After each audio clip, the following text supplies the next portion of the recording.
একজন এসছে, সে অপরের বাড়ি কিনেছে, বাড়ি কিনে পর সে সেই বাড়ির তার একটা অন্য একজন শেয়ার দখল দিচ্ছে না, সেই নিয়ে এসছে, তার সঙ্গে আমার কোনো সম্পর্ক। সব কটাকে চিনি, এলাকায় সব এলাকার মধ্যে আমাদের 24 নম্বর ওয়ার্ডের।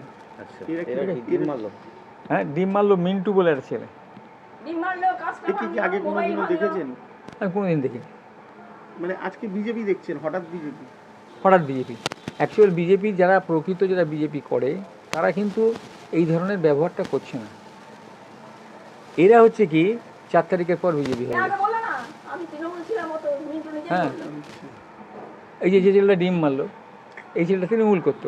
দলের তরফ থেকে তো একটা জিনিস বারবার বলা হচ্ছে, কোনো কিছু করা যাবে না, কোনো সে ওরা জানে, ওদের কথা কেউ শুনছে না। বাড়িতে হামলা চালালো, কাজ ফাজ কি হয়েছে দেখুন? ওই তো কাঁচ ভেঙেছে, জানালার মোবাইল ভেঙেছে। আপনার মোবাইলটা ভেঙেছে? আমার না, ভাইয়ের মোবাইলটা হাত থেকে কেড়ে নিয়ে ভেঙে দিল। কে করলেন জিনিসটা? নামটা জানেন? মিন্টু।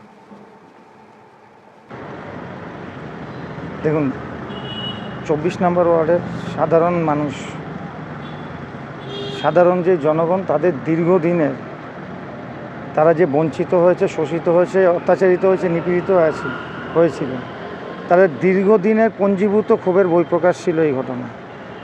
এখানে আপনি যেটা বলছেন যে ভারতীয় জনতা পার্টির কাজ করতে, ভারতীয় জনতা পার্টির কোনো কার্যকর্তা এর সাথে যুক্ত নয়। ভারতীয় জনতা পার্টি এই সংস্কৃতিতে বিশ্বাস করে না করিয়ে তো এই জিনিসটা করা যেত। দেখুন, আমি জানি না আপনি কোথা থেকে, কার কাছ থেকে খবর পেয়েছেন যে ওনাকে পদত্যাগ করাতে প্রেশার ক্রিয়েট করা হয়েছিল বা কী হয়েছিল, এগুলো আমার জানা নেই। ঠিক আছে, উনি পদত্যাগ করেছেন, উনি আর নিজে স্বইচ্ছায় এবার পদত্যাগ করেছেন, ঠিক আছে, কিন্তু এতদিন ওনাদের যে কর্মকাণ্ড ছিল, এতদিন ধরে যেই কর্মকাণ্ড করেছেন, ওনার সহযোগী ওই ওয়ার্ডে আছেন, 24 নম্বর ওয়ার্ডে ওনার খুব সহযোগী কাছের মানুষ একজন আছেন, তাকে নিয়ে যেভাবে উনি 24 নম্বর ওয়ার্ডে যেই কাজ করেছেন, তারই বহিঃপ্রকাশ ঘটেছে আজকের এই ঘটনা। তার বাড়িতে তো যাওয়া হয়েছে, তার বাড়িতে মারা হয়েছে জান্নাতুল আমাদের সুজিত সাহা নামে তৃণমূল।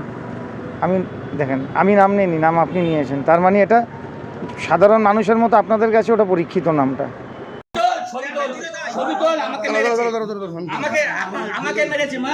আমাকে মেরেছে সুনীল মুখার্জি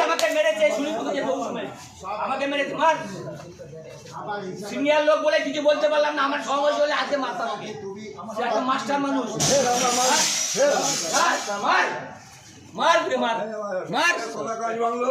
ঠিক আছে, ভালো করেছে, ভালো করেছে।